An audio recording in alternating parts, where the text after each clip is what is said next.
Hi, my name is Brenda Lormel Raymond, oncology nurse practitioner, founder and lead consultant for VDI, a healthcare consulting company. In the United States, breast cancer remains a major concern, impacting countless lives. Breast cancer is the second leading cause of death among women, claiming thousands of lives each year. Black women are particularly affected. Today, we want to emphasize the importance of mammogram exams. Breast cancer affects millions of women nationwide, but early detection can save lives. A mammogram is a simple, non invasive procedure that can detect abnormalities in the breasts before they can be felt.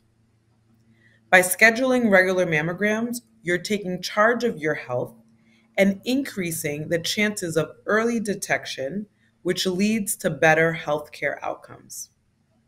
We urge all women, especially those over the age of 40 years old, to prioritize getting their mammograms. It's a small investment of time that can have great impact on your health. Let's unite as a community to support and uplift all women in this battle.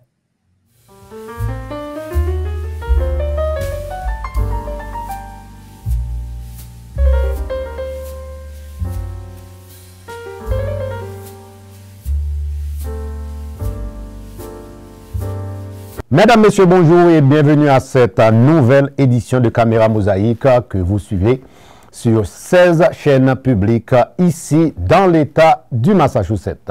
Cette première édition sur l'actualité politique internationale va nous conduire en France où le président français Emmanuel Macron a procédé la semaine dernière à un important remaniement ministériel. En effet, le jeune ministre de l'Éducation nationale, jusqu'à la semaine dernière, Gabriel Attal, 34 ans, a remplacé à Matignon Elisabeth Borne.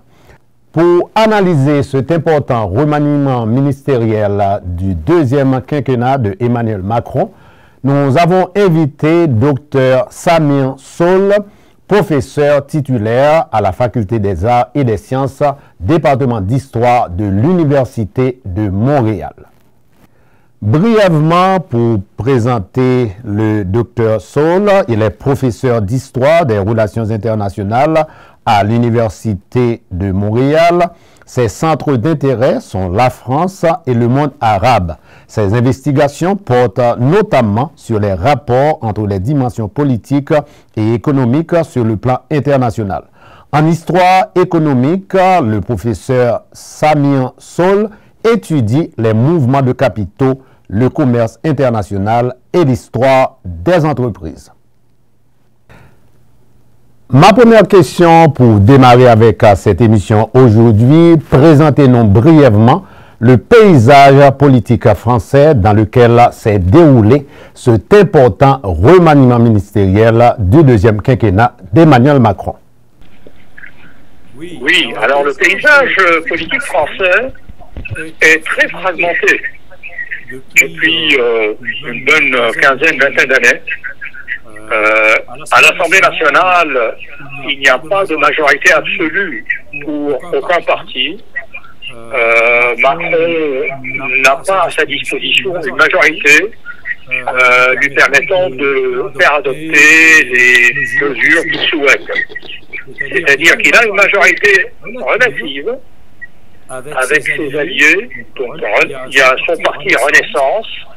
Il y a des alliés comme Horizon, comme Modem, lui donne à peu près 250 sièges, moins que la moitié de la Chambre.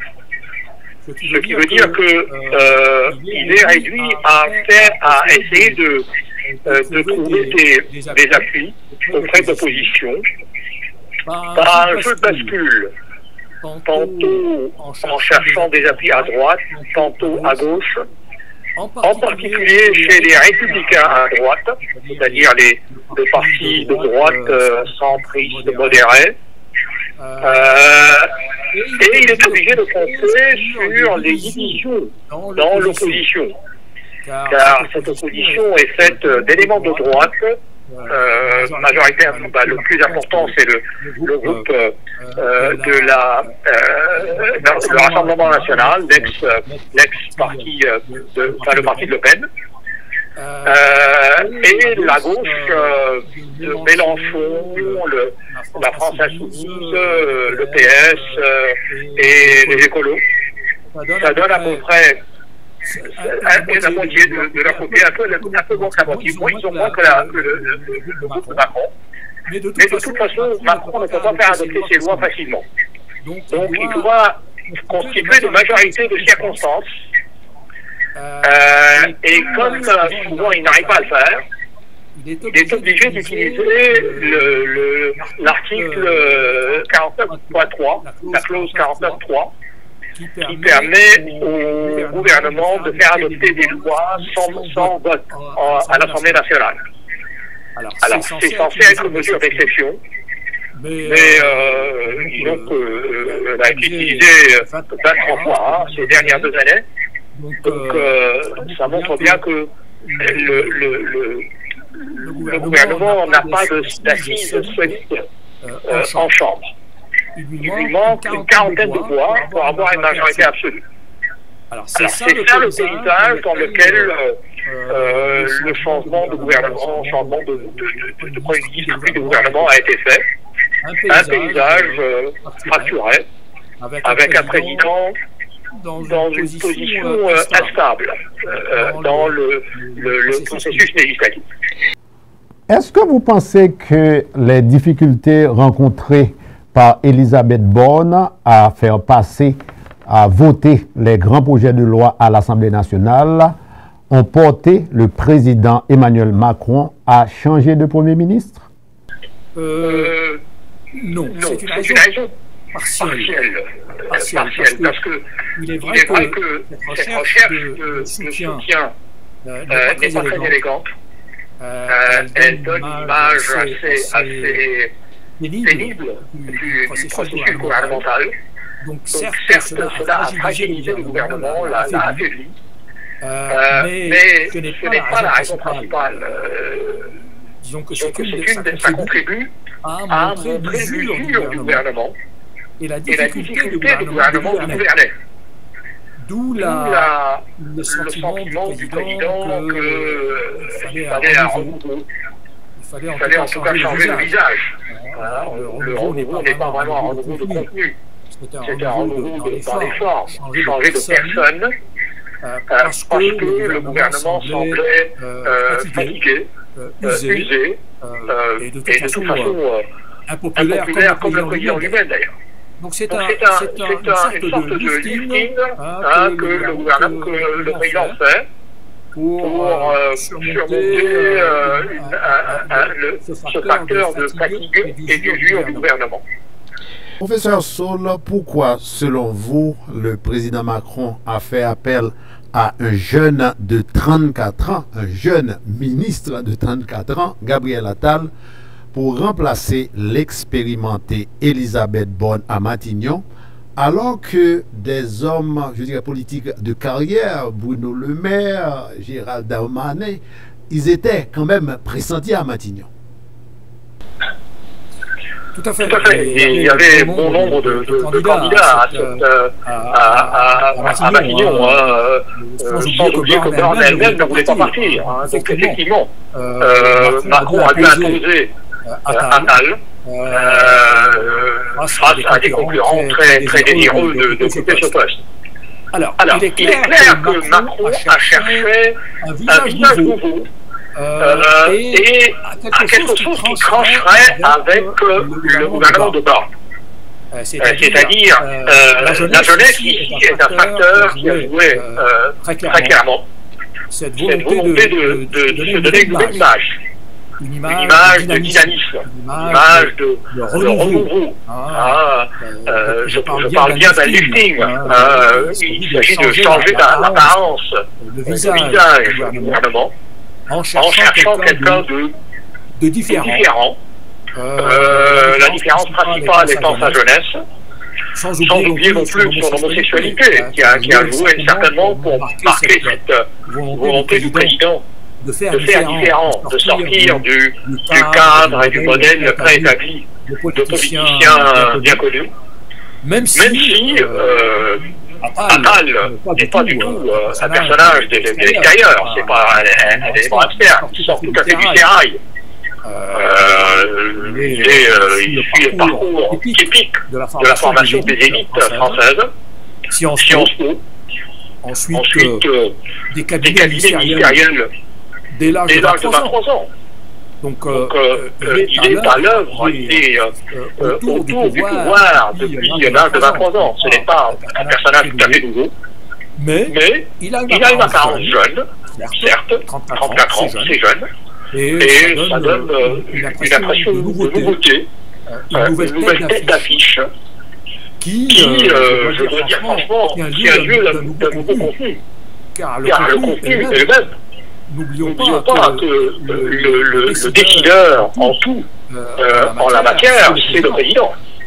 Et cela est l'esprit même des institutions de la Ve République. C'est le président qui gouverne, qui dirige. Le gouvernement est un exécutant. Et le Premier ministre l'est tout autant que les autres ministres. C'est-à-dire que le changement est un changement de forme, un changement d'apparence, mais pas un changement de contenu. L'intention de Macron, c'est de préparer les législatives de juin prochain, pardon, pas les législatives, les européennes de juin prochain, les européennes de juin prochain. Et ça s'annonce très mal pour le gouvernement. Ils avaient déjà perdu les européennes de 2019. Certes, mais ils avaient perdu. Ils prennent dans les sondages. Le parti de Rassemblement National semble avoir le vent dans les voiles. De sorte qu'il fallait un coup de barre pour essayer de sauver la mise et d'éviter un désastre aux urnes en juin prochain. N'oublions pas non plus un regard plus lointain de Macron, c'est-à-dire la préparation de son successeur. L'échéance de 2027 s'approche, et il s'agit là de préparer quelqu'un qui sera un Macron bis. C'est une sorte de clone de Macron que l'on voit là, et Macron le prépare sans doute à la présidentielle. Bref, il s'agit d'un changement dans les personnes, dans les rouages de l'État, mais pas dans l'orientation générale, car la politique reste la même.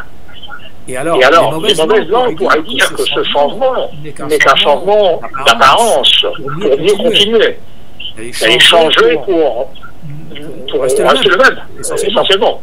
Changer les formes. Donc c'est un jeu de carrière, de place, question de personne, mais pas une question de fond. Docteur Sol, est-ce que vous pensez que la nomination de Gabriel Attal est une réponse du président Macron à la montée de Jordan Bardella, le président du Rassemblement national, à quelques 6 mois des élections européennes? Tout à fait. Tous les observateurs ont remarqué que Bardella était jeune, donc il fallait quelqu'un qui ressemble, ou en tout cas soit de la même génération. Donc certainement cela a joué. Mais on est dans les formes, voyez-vous, on est dans les images, pas dans le contenu. On est dans des jeux électoraux.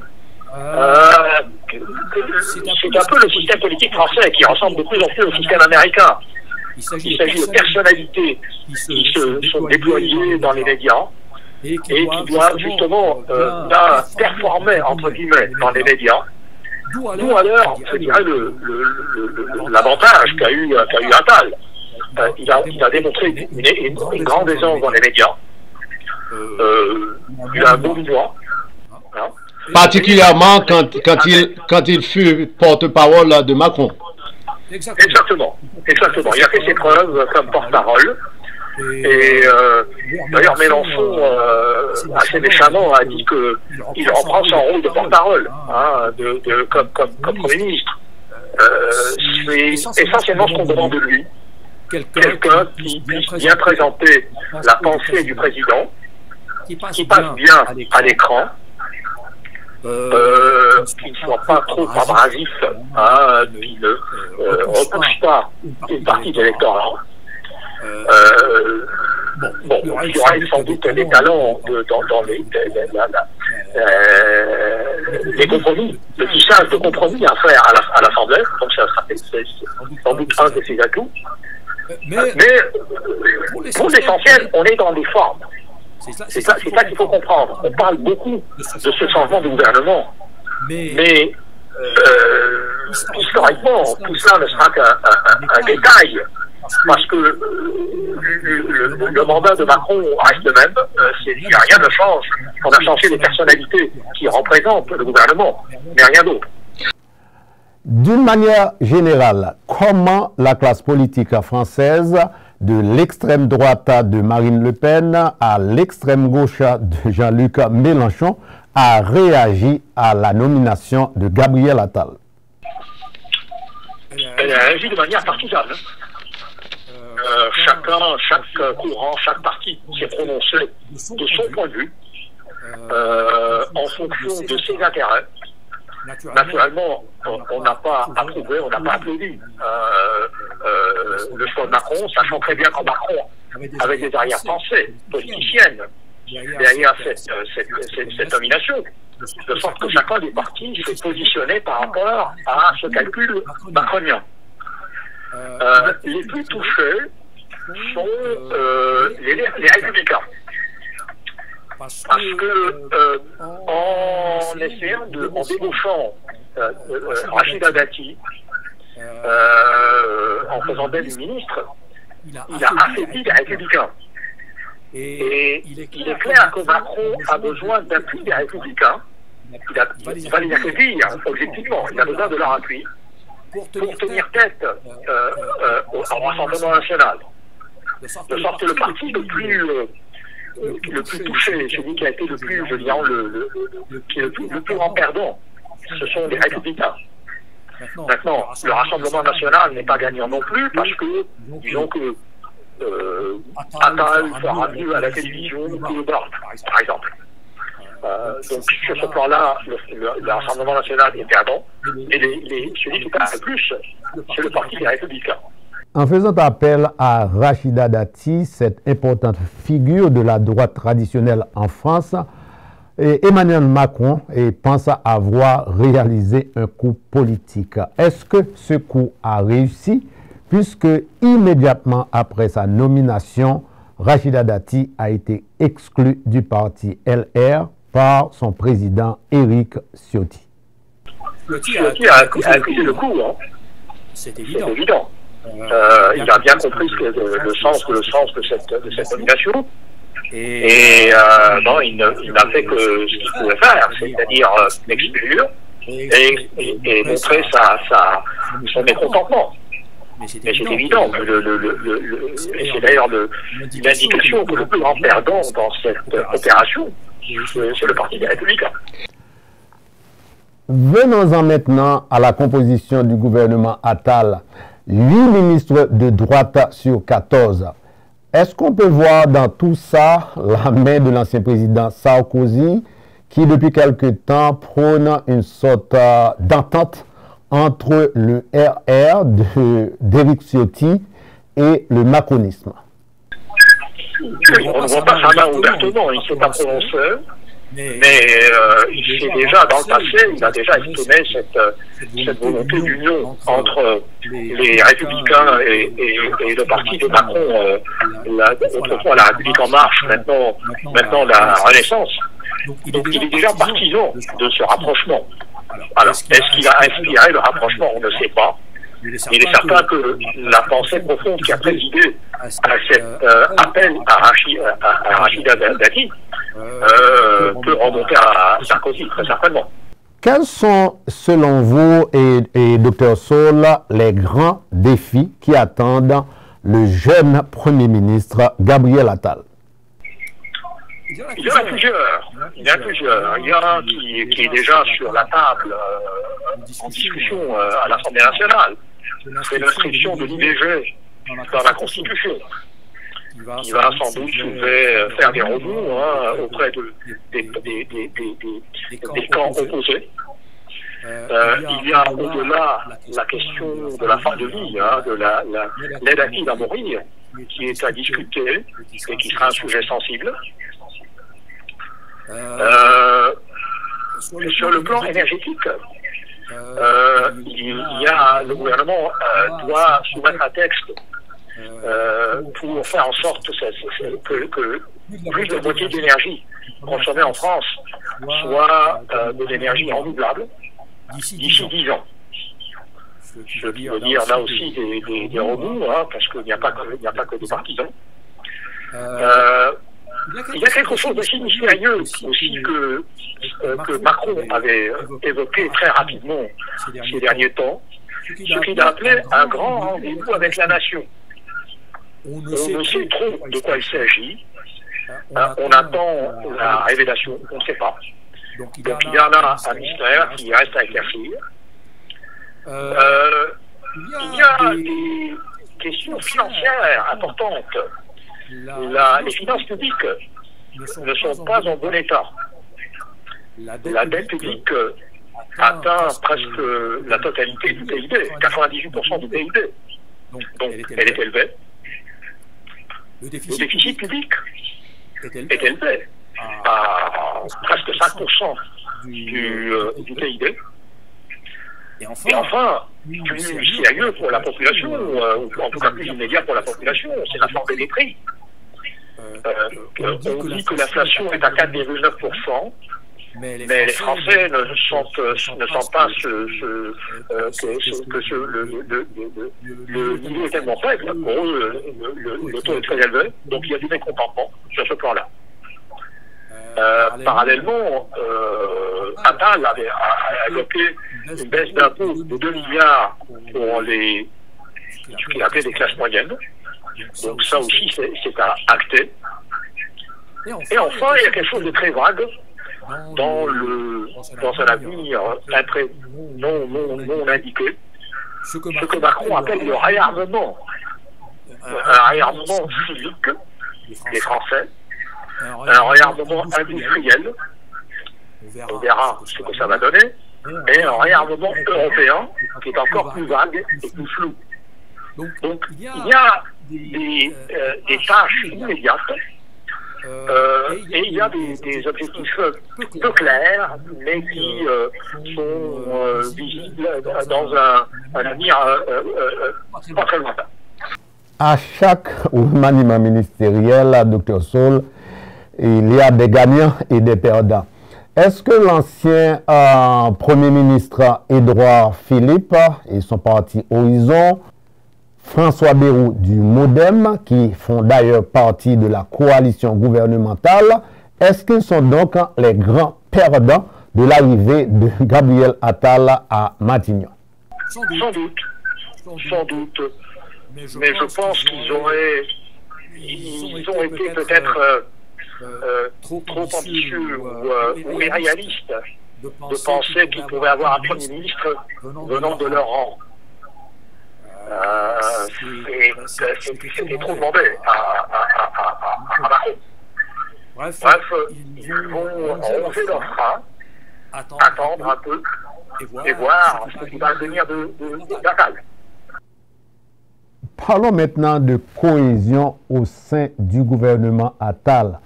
Est-ce que vous pensez que le jeune Premier ministre Attal va pouvoir calmer les ambitions, je dirais, présidentialistes de Bruno Le Maire, de Gérald Darmanin dans la perspective des présidentielles de 2027? Attal va vivre d'une période de grâce qui ne sera pas très longue.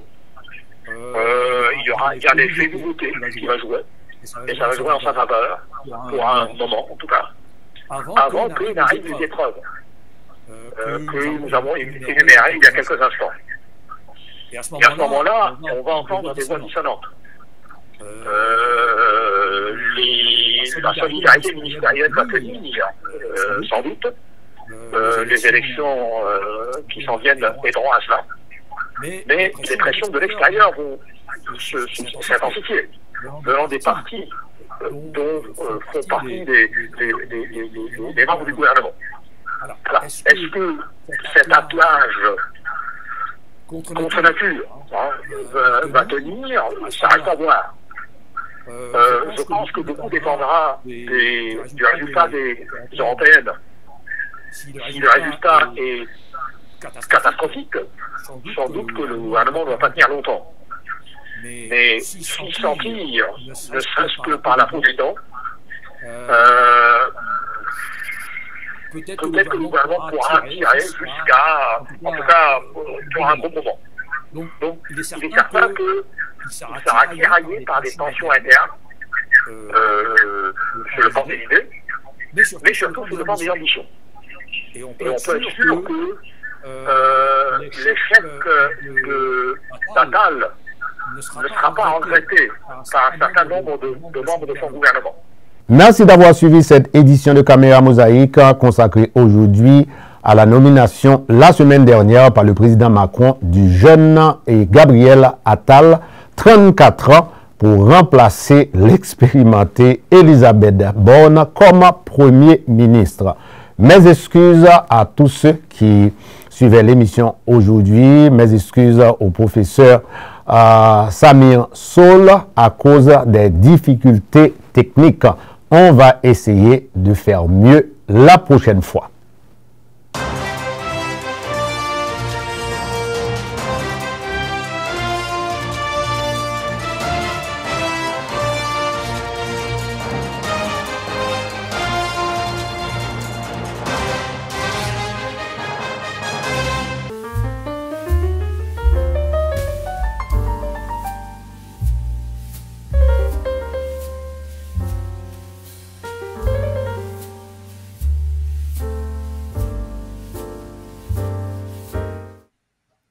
Hi, my name is Brenda Lormel Raymond, oncology nurse practitioner, founder and lead consultant for VDI, a healthcare consulting company.